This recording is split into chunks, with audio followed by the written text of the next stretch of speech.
தந்த கர்த்தரை துதிப்பேன். கர்த்தரை துதிப்பேன்.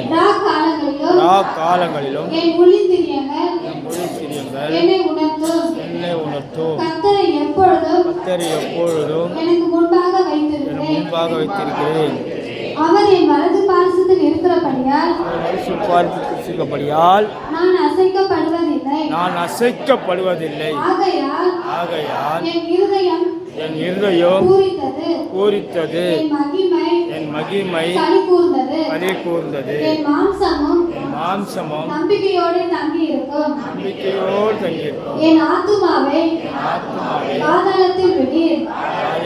உம்முடைய பரிசுத்தவானை அழிவை காண ஒட்டி ஜீவ மார்க்கத்தை எனக்கு தெரியப்படுத்துவீர்.